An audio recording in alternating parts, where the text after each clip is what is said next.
el trabajo es una vocación, la empresa es una herramienta específicamente para que logres esa vocación, y la calidad humana que necesites para lograr una empresa que pueda perdurar. Vas a ser carbonero, decían, es que estuviéramos entre los primeros 10. 11 ya no vale. Y hay una frase de su libro que me gustó. Usted es un señor de frases que nos va marcando. Hay una que particularmente me gustó mucho, que dijo nunca te quedes con la idea de el si lo hubieras hecho. No, le digo, pero no nos damos cuenta, le digo, estamos explotando a nuestros hijos y a nuestra familia. Hola a todos, bienvenidos nuevamente al podcast Explicado con Sombreros, en donde hablamos sobre temas relevantes sobre el gobierno corporativo, invitando a empresarios y expertos que de alguna forma han vivido estas mejores prácticas de su empresa, que tienen historias, experiencias, conocimientos, que al final de cuentas nos hacen reflejar y entender cómo el gobierno corporativo sí es para tu empresa.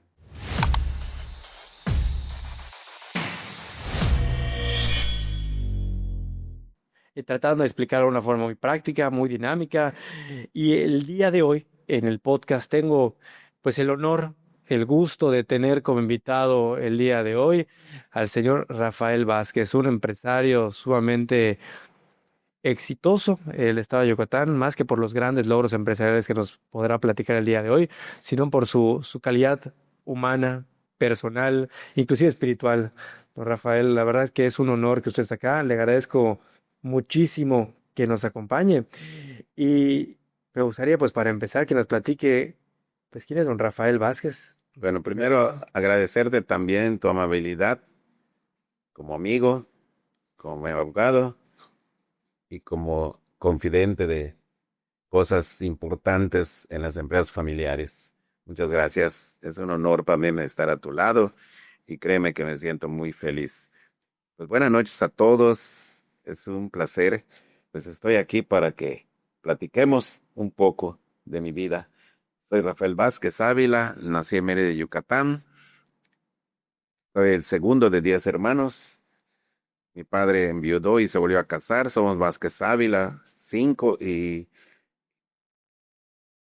somos 6 Vázquez Ávila, perdón, y 4 Vázquez Llanes. Y todo nos llevamos muy bien. Gracias a Dios, ¿no? Con todos los altibajos, como siempre, de hermanos, pero pues ninguna vez, como puse estoy poniendo en otro libro que trato de hacer, que sí, de tener diferencias, ¿verdad? Pero no quedarnos sin hablar un día, sin desearnos lo mejor cada día, ¿no? Y pues tuve la fortuna de caer en una familia muy religiosa, muy espiritual y sobre todo muy trabajadora y muy fieles. Mis abuelos no brincaban las albarradas, nunca. No hay por allá tíos ocultos, ¿no? Y creo que no todos tenemos esta fortuna, ¿sí? Tengo un hermano sacerdote, un doctor, tengo pues todos con carrera, y mi carrera pues es ser panadero.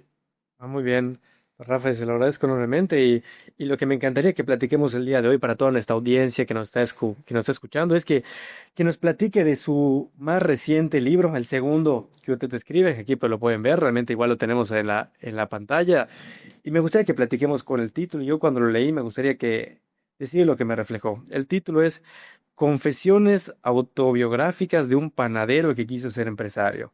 Y analizando el libro y hacer una reflexión, me llevo como que mi mayor enseñanza del tema del libro, independientemente de todo lo vaya, es ver cómo el trabajo es una vocación, la empresa es una herramienta específicamente para que logres esa vocación, y la calidad humana que necesites para lograr una empresa que pueda perdurar. Me gustaría escucharlo. ¿Qué piensas sobre esta reflexión que tuve sobre su libro? Bueno, lo más importante es que nos enseñaron por los abuelos y mi padre, pues si vas a ser carbonero, decían en esa época, no decían que seas licenciado, que no habían todavía universidades, eran los años 58, 60, y nos decía que estuviéramos entre los primeros 10.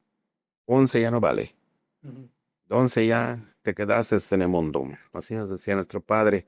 Entonces tú tienes que lanzarte, tú tienes que hacer esto, y la verdad es que él siempre soñó con que todos estudiamos en la UNAM de México, en el Politécnico, y pues porque a él le truncaron muchos sueños por su padre también. Él quiso ser artista, tenía muy buena voz, declama muy bonito, y entonces él nos dejó ser.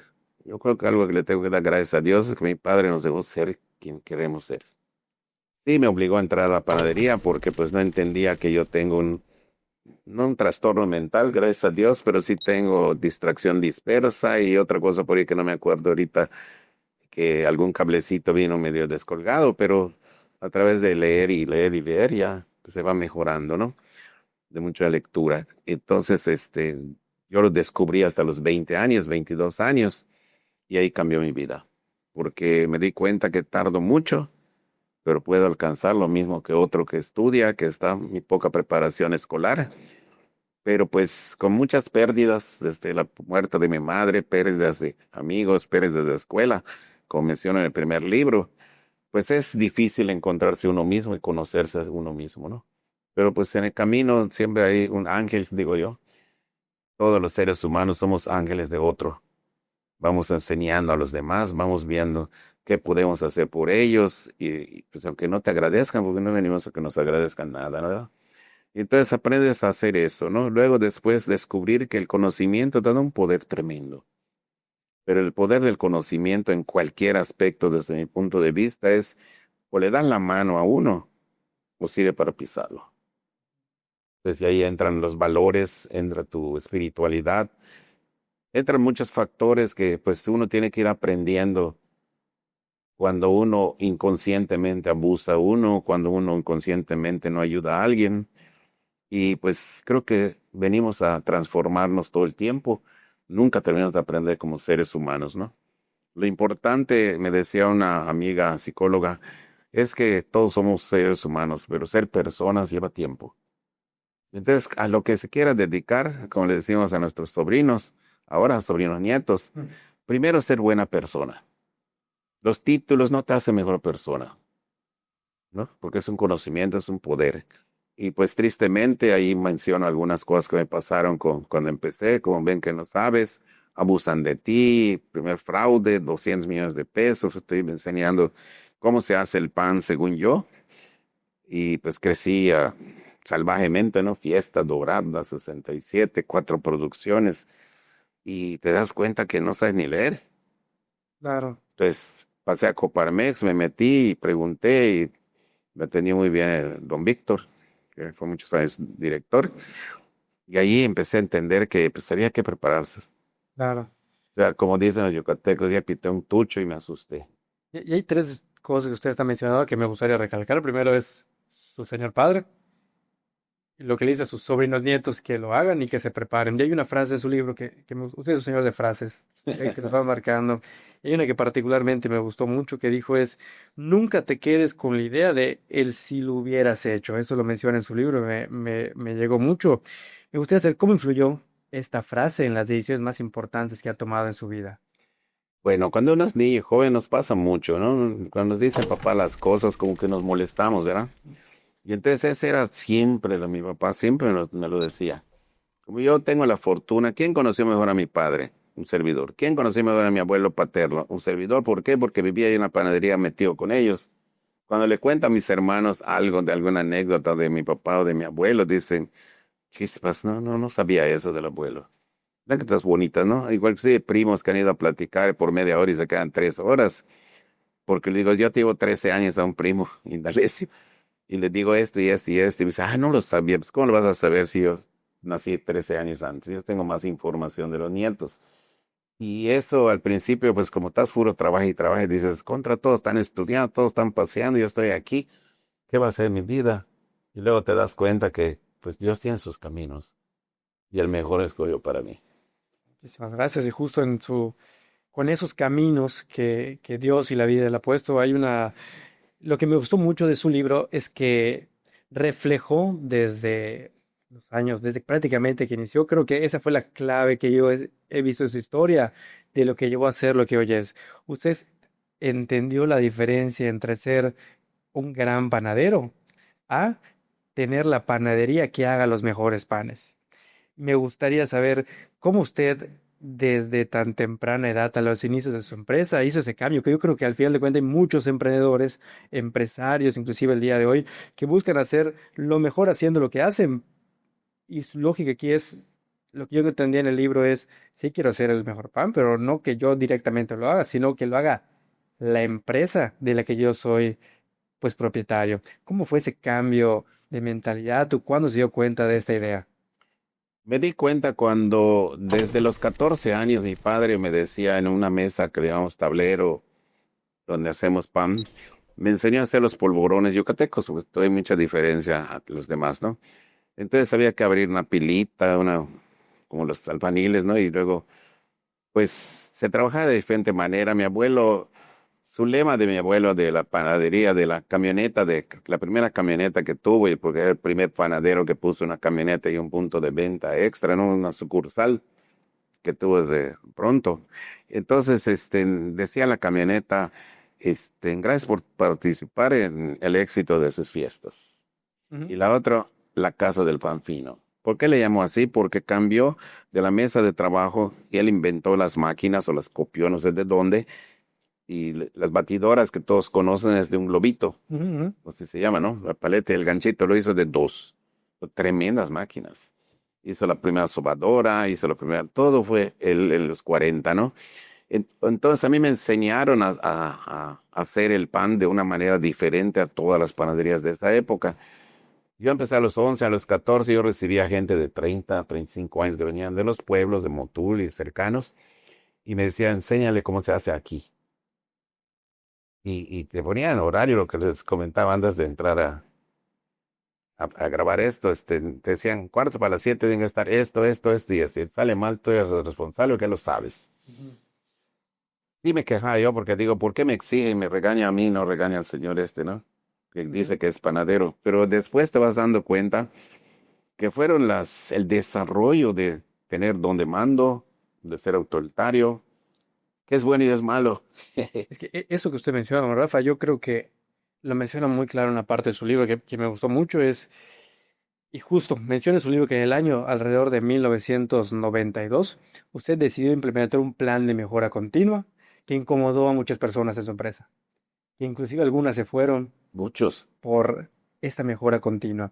Entonces, y es algo que yo veo muchas veces en las empresas. Al final de cuentas, cuando el empresario quiere hacer algún cambio, alguna innovación, incomoda, que usted puede pensar que es lo mejor para su empresa, pero tal vez las personas que estén en algún tipo de zona de confort se incomodan, inclusive que usted mencionó, algunos se van. ¿Qué lo impulsó a hacer ese cambio, independientemente de que las personas se incomodaran?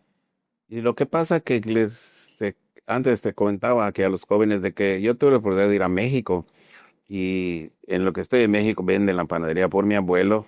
Trabajé en Trevi de México, que era el señor Shakur, que nada tenía que ver con la de acá. Digo, la calidad de pan que se hacía y eran otras cosas.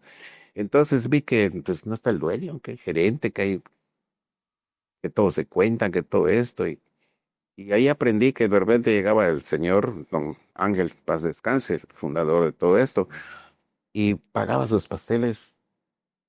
Cuando pidió unos pasteles le dice el gerente, no, ¿cómo le voy a cobrar si es de su hijo esto? ¿Y tú qué crees? ¿Que la harina que le doy no se lo cobro? Ujú. Tú no sirves para gerente.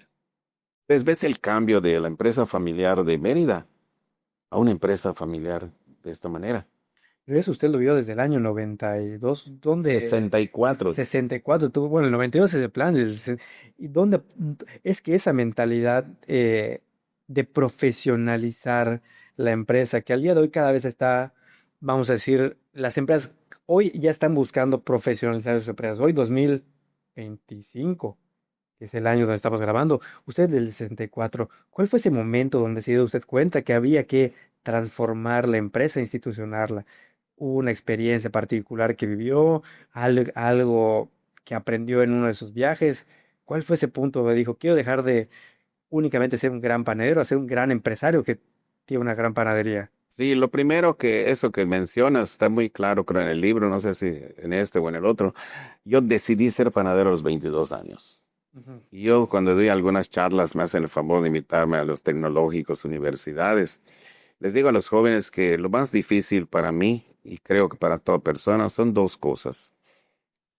Buscar tu vocación, porque la vocación no es que te guste hacer pan, sino que el don que Dios te dio.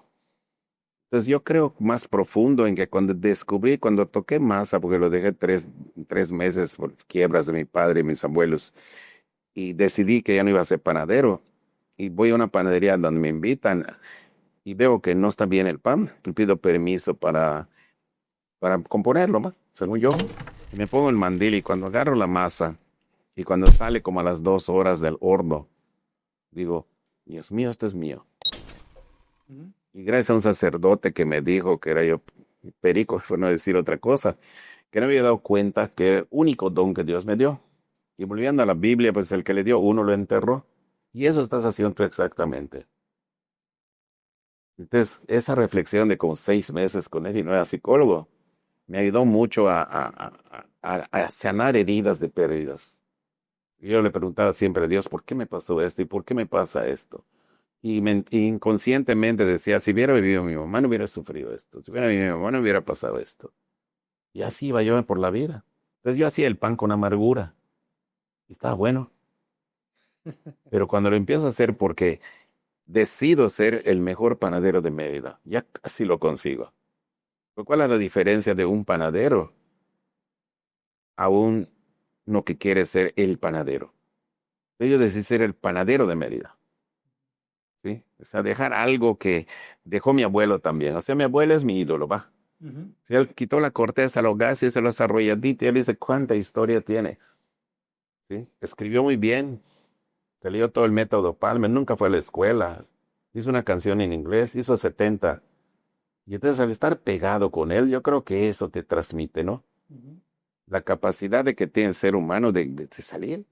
Por eso el primer libro se ve una resiliencia, ¿no? O sea, reinventarte. Entonces, eso fue lo que me ayudó. Y eso que mi padre me decía, me sirvió inclusive cuando me enamoré de mi esposa, que se iba a casar. No está en este libro, está en el otro. Este, y me enamoré y se lo dije. Y todos me decían que estoy loco, que no iba a hacer caso, que... Y digo, pues, pero quiero saber si me dicen no, yo sé que es no, y si me dicen sí. Entonces vas dando cuenta que lo que te va, al menos eso me pasó, ¿no? Lo que te va diciendo tu padre de niño, de joven, de adolescente, llega el momento que te sirve. Sí, totalmente. Ya lo que menciona ahora que me gustaría profundizar, yo percibo que su actual libro es una continuación del primero, porque veo mucha resiliencia. Sí. En este libro particularmente veo mucha resiliencia, veo temas de mejora continua, veo decisiones difíciles. Justo también cuenta en su libro una situación en la cual usted era propietario de un local y luego pasó de ser propietario a arrendatario. Sí, ¿Cómo encuentra motivación para continuar en este camino empresarial, continuar desarrollando su empresa cuando la situación se pone adversa? yo tuve una persona en recursos humanos que me conocí y como al año de estar conmigo me decía, yo quería poner una empresa, pero no puedo hacer lo que usted hace. ¿Y qué hago? Mm. Regañar, gritar, ¿qué? No me dice, oiga, es que el horno ya no sirve, pues cámbialo, vamos a sacar un crédito. Y vio este fracaso de que abusan de uno, dicen los amigos, ¿no? Y la verdad, solo pregunté qué había pasado. A esta persona nunca la dejé de hablar. Estábamos en la misma iglesia, estábamos en grupos. Jamás le reclamé nada. En ningún momento. ¿Por qué? Porque es otra cosa de mi padre. Nunca odies a nadie. Y cuando rezamos el Padre Nuestro, hablo mucho de esto porque pues eso se vive, al menos para mí, Totalmente, ¿no? totalmente. El Padre Nuestro dice, hágase tu voluntad y no la mía. Entonces yo entendí que cuando yo pedía las cosas a Dios y no me las daba, decía yo después, qué tonto eras. 23 años fuiste obrero. No tenías que comer, no tenías dónde dormir. 27 veces me cambié de casa. Mm. Entonces, desde que murió mi madre. Entonces, pues te está preparando para algo mejor. Entonces, ves, cuando yo doy tema, les digo, ¿cómo es Dios? Como un papá. Tú tienes un niño, tú ya lo estás viviendo. Así es. ¿Qué tira a agarrar todo? Si hay un cuchillo ahí, se lo alejas. ¿Qué hace el niño? Va tras él. Le llama el brillo, le llama lo que sea, ¿no? Lo subes allá y al rato jala una ahorita son todos los niños que son más despiertos. Y así va y le van subiendo y subiendo y subiendo hasta que llora y le da coraje porque no se lo dejaste agarrar. Claro. Pero tú sabes como papá que te va a hacer daño. Y eso lo empecé a entender después que empecé a tener éxito como trabajador, Ujú. ¿sí? Ya, yo decidí irme a Monterrey y me vinieron a buscar aquí por un dueño de panadería que está ahí por, todavía la panadería por, ¿cómo se llama esto? Ahí se me olvidó ahorita la colonia, ¿no? Que ahí terminaba Mérida, no había circuito colonias, me decían los dueños que ¿por qué vas allá? ¿No? ¿Quién te va a ir a comprar pan? Pues sí, pagué una deuda de 650,000 pesos en 6 meses en lugar de 3 años. Y entonces ahí es donde te empiezas a probar. Entonces yo agradezco a la familia Medina Guzmán, a los Mena de Tizimín, que me dieron la oportunidad de ser panadero y de ser mejor persona, porque aprendí muchas cosas de ellos. Y esto que mencionas de mejor panel, ser mejor persona, hay un punto que usted platica en su libro, que me llamó mucho la atención, que es una frase que no había escuchado y me gustaría saber qué significa para usted. Y dice, uno sabe que ya no es autoempleado cuando lo reconocen por su marca y no por su nombre. ¿Me podría, por favor, decir qué significa esto? A veces cuando entro a un restaurante y escucho, ¿no? Voy con mi familia, mi esposa, por ejemplo, y dice, ese chaparrito es el fundador del Retorno. No dice Rafael. O sea, una marca cuando yo se lo digo a los colaboradores, porque pues vi que salían con el Retorno y se iban a tomar los tragos, y quité y solo tengo una coronita en el lado. ¿Por qué? Les digo, porque una es imagen de la empresa, una es imagen de lo que hace. Y pues tengo hermanos que estudiaron y sobre todo el doctor que me dice, ¿por qué estás andando con manga corta? Tú eres un empresario con manga larga. Y eso me ha ayudado mucho, mis hermanos me ayudaron a formarme como mejor persona, ¿sí? El padre me hizo una pregunta el día ¿qué piensan cuando digo que tengo un hermano sacerdote? ¿Qué hago? Pues le digo, primero cuidar de no entrar a una cantina, porque pues, así está el hermano del padre, no dice Rafael. Eso pasa pues, a ti te necesita el abogado y a veces ni te conocen tu nombre, ¿cierto? Entonces, esto es algo que te da un sello. ¿Sí? Esta tiene un sello y esto es lo que va a trascender. ¿Sí? Si haces bien las cosas, va a trascender más. Si no, va a llegar un momento que ya deje de trascender. Pero pues yo creo que es como la marca te marca. Y algo que menciona usted desde luego que es impresionante el tema de la marca. Actualmente hay empresas especializadas y conocemos muchas muy buenas que crean una marca, le ponen esencia, le ponen un estilo, realmente tiene un significado. Sí. Y leyendo su libro, la marca que me gustaría igual que podamos poner en el video una marca, la imagen del retorno, tiene todo un significado que lo hizo hace muchos años. Me gustaría que me platique, si ahorita lo leo en el libro, porque está muy claro qué es, cómo usted logró poner en la marca del retorno, que todo tiene un significado, los colores, el número de líneas, la corona, inclusive el retorno tiene un significado. ¿Nos pudiera platicar un poco sobre esto? Mira, yo les digo siempre que me preguntan esto y siempre lo reafirmo, pues que todo lo que he hecho es por ese Señor que está vivo, con Dios. ¿Por qué? Porque cuando me dice mi patrón que yo iba a venir de encargado a la esquina de ahí donde está donde nació el retorno, porque estoy administrando la de Tizimín, y me dice que ya no la va a abrir por problemas familiares, no sé qué, y cancela todo, horno, todo. Yo iba a venir como administrador, estaba administrando la de Tizimín, la mejor, y le dije que me alquilara, que me regalara, que me pusiera en su testamento, como siempre me trataba, hola hijo, como él no tuvo varones, hola hijo, por aquí, hijo, por allá, y yo, ponme en el testamento. ¿Y qué quieres, chaparro? Me dice. Era muy alto también y yo soy muy chaparro. Y le digo, pues ya fui 23 años obrero. Empecé limpiando baños de la panadería de mi abuelo y el piso. Luego así fui yendo. Ya estoy panadería, ya llegué aquí, ya soy administrador según yo. Pues quiero tener la mía. Y él me da, y que Dios lo tenga en su gloria, porque me dio la firma por 1,5 millones de pesos. Yo no tenía ni un quinto. Y es hora de la causalidad del retorno. Ujú. ¿Sí?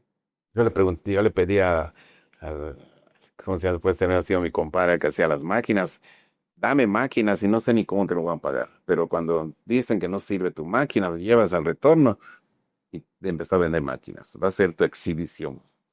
Y se vendió máquinas. Entonces, eso fue una obra de la causalidad. Mi padre se saca la lotería, trabaja conmigo allá. se saca 650,000 pesos en 78, 82, ¿cómo está? 78. Y yo ya tenía ahorrado otros 300 de trabajo como administrador. Igual pagué todas las deudas, volví a lanzar la empresa otra vez. 3 veces fui ayer, las 3 veces tuve un éxito tremendo. Entonces, te vas probando. Por eso digo que no hay que ser emprendedor, o sea, para ser emprendedor, primero tienes que hacerlo como trabajador, como obrero. Yo al menos así Claro. lo hice. Entonces, por eso les digo a los jóvenes, ¿quieres ser rico? Hazme rico a mí, Ujú. porque aprendes a hacer riqueza. Pero si andas a trabajar en una panadería, por ejemplo, y empiezas no es mío, no lo cuidas, no esto, pues empobrece la empresa, pero te empobreces más tú. Y entonces eso volviendo a cuando pierdo el local, digo, bueno, señor, soy como la mata de Ramón. Cortas la mata de Ramón y ¡pum! Al año ya estaba en Plaza Dorada. ¿Sí? ¿Cierto? Correcto. Entonces, y ahí sí pude, que era para 10 años y tuve que pagar 18. Sí, sí. O sea, todo eso de que vas, vienes, se retroceden y todo, es enseñanza de todos los días. Y entonces, como ya estás acostumbrado a ir forjando de las pérdidas, que viene algo mejor, pues tienes fe, tienes esperanza, no pasa por casualidad las cosas. Y justo hablando de eso, veo que usted, del tiempo que lo conozco, leyendo su libro, platicando con usted, puedo ver que siempre platica de ser buenas personas, de ser buenos empresarios, y menciona mucho el tema, y vive el tema de la espiritualidad. Y cómo, siendo empresario, puede lograr un equilibrio entre ser una buena persona, un buen empresario y vivir esa espiritualidad. ¿Cómo lo ha logrado esos años? Llevando con gente que, de veras te lo digo honestamente, como tú, que tenemos muchas cosas ¿cómo se llaman? Del amor a la vida, a Dios, de ser mejores, porque Miguel Ángel Correa fue mi gran amigo. Y ya le aprendí, y tengo mi grabado que decía, el que se junta con perros termina aullando, el que se termina con lobos termina aullando, y el que se junta ¿cómo se llama? Exitosos tenía éxito, pero voy atrás todavía porque te digo, como mi padre hablaba más que yo, yo soy muy no soy hablador, hablantín, me gusta charlar mucho todo esto porque me decía, mira, mira, mira, hijo, Dios ya no manda ángeles, que los pone en tu camino. Cuando tú ves a un maestro que sabe más, pégate a él, es un ángel que está poniendo Dios para que puedas hacer mejor tu trabajo. Ujú. Entonces, desde muy niño me decía, a tu madre como una reina y a tu maestro como un Dios. Admira a tu maestro. Yo creo que yo verás, tengo a mis amigos, mi hija es testigo, nietos de mi maestro, que cuando voy a México no buscan qué hacer conmigo.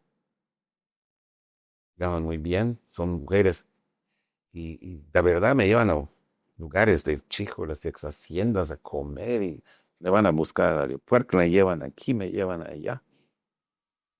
Soy como hermano de ellos. Los conocí de 10 años.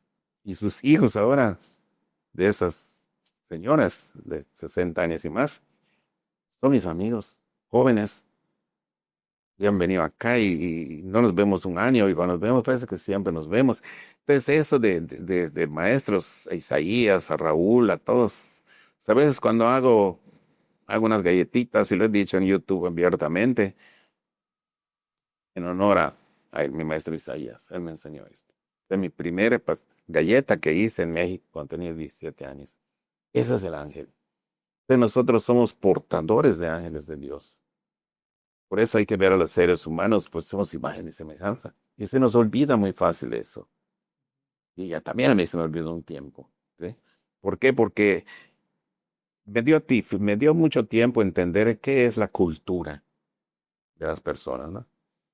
Entonces, no son malas personas, nomás que ignoran lo bello que pueden ser, lo bello que pueden lograr las cosas, porque nadie se las ha enseñado. ¿Sí? Entonces, un panadero tiene que leer, tiene que prepararse. No lo digo yo, lo dicen los escritores mejores que yo, panaderos en entrevistas que he visto de Europa, que le decía, compadre, si mi hijo quiere aprender, pues son señores que escriben hasta en revistas de PAM, Ujú. de 40 años de panaderos, de escuela.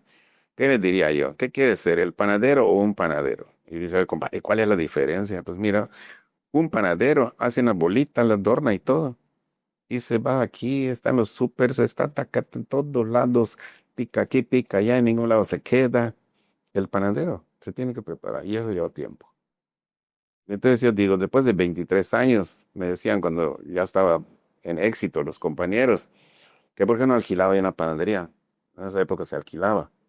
Yo les decía, mira, si Dios me da la mano, que siempre me la da, si Dios me da la oportunidad, tiene que ser mejor la de que de mi abuelo, la mejor de mi papá, mucho mejor que la de donde estoy ahorita y donde estuve, porque solo fueron 4 o 5, de Frevi de México, 5. Esta es la sexta, he trabajado toda mi vida. Entonces, eso te hace buscar ese camino, ¿no? O sea, tiene que ser mejor. ¿Por qué? Bendito sea Dios, yo nunca he salido a vender a la calle. Algo con 60 centavos mi pan, mi concha, aquí estaba de 40. Y me iban a visitar todos mis ex jefes y mis amigos, dueños de panadería, y me decían, no sabes hacer tu negocio, chiquito. ¿Cómo vendes el francés 50 centavos más costoso que los demás? Y a las tiendas, a la cochinita, no, que quiera comer el pan que venga. Y usted, creo que es importantísimo esto. Entonces, usted siempre, y lo bien lo describe en su libro, prefirió enfocarse más en la calidad que abaratar los costos. ¿Cómo puede lograr con las estrategias, cómo logramos que hacer que las personas que son nuestros clientes, las personas que nos quieren adquirir nuestros productos o nuestros servicios, en su caso el pan, reconozcan ese valor diferencial de un buen pan, de una buena calidad? ¿Cómo lo proyectamos hacia los demás? Primero, en el ambiente de la panificación en Yucatán da mucho trabajo porque en los 60 se acabaron las panaderías de nombre y cada panadería tenía algo como un hijo. Este es mi hijo o mi hija, Rosca, en mi nada, ¿no? Ujú. Y ese es mi icono. Entonces, patas de queso en tal lugar. Los pañuelitos de amor en la reina, que si el mejor francés en los catalanes. Y eso se descuidó. ¿Por qué? Porque cuando se van las familias estas emprendedoras también que duraban, pues uno se moría a los 50 años, ¿no? Entonces los muchachos ya empezaron las academias y también pues, iban a estudiar y del trabajo del oficio muy cansado, pues ganaban más y no se desvelaban y se van cerrando las panaderías. La colonia de todo, estoy escribiendo mi memoria, sí, menciono todas las que puedo acordarme. Y y cambia todo. Ya no hay la familia, hay empleados, hay esto y lo otro. Y desaparece. Esta es la verdadera hojalata yucateca, ¿sí? Nace una rectangular, cambia todo esto y van desapareciendo y siguen desapareciendo panes tan emblemáticos. Y justo es un reto que usted menciona hablando de temas de gobierno corporativo. En su libro hay un capítulo que específicamente habla del tema de las empresas familiares y menciona que en el sector de la panadería, yo creo que en muchos sectores también, que las empresas y las panaderías crecían dependiendo del número de hijos. Sí, sí. Justo lo platicábamos. Si tienes 3 hijos, son 3 sucursales, 4 hijos, 4 sucursales, pero usted ahí hizo un cambio. Sí, porque cuando yo empiezo de administrador, por ejemplo, en Tizimí, mi esposa iba 4 horas a apoyarme porque ella pues también fue empleada de mostrador. Ahí nos conocimos en esa panadería, a la mejor. Entonces, si trabajaba 4 horas, el sábado le decía, toma ya. O sea, no puede ser que no ganes algo. Entonces, esto es cambiar la manera de ver la vida, porque yo conté una anécdota en Chimancuil y le digo a mi hermana que estaba allá, ellos dos cuates son panaderos. Me dice, ¿qué tal amigos? Y empieza a preguntar cuánto cuesta, que todo esto. Y le digo, ¿cuánto deja el pan francés? 30%.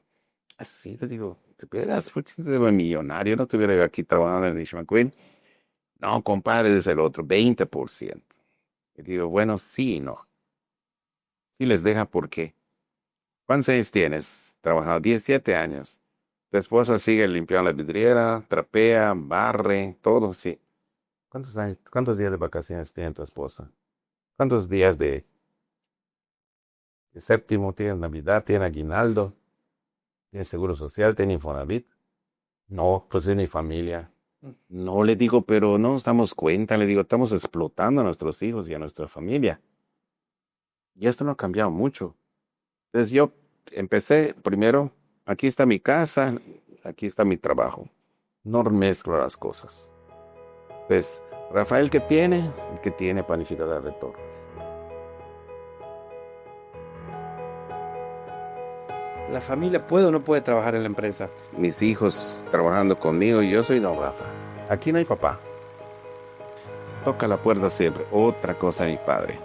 Para don Rafael Vázquez, ¿qué es el verdadero éxito en su vida?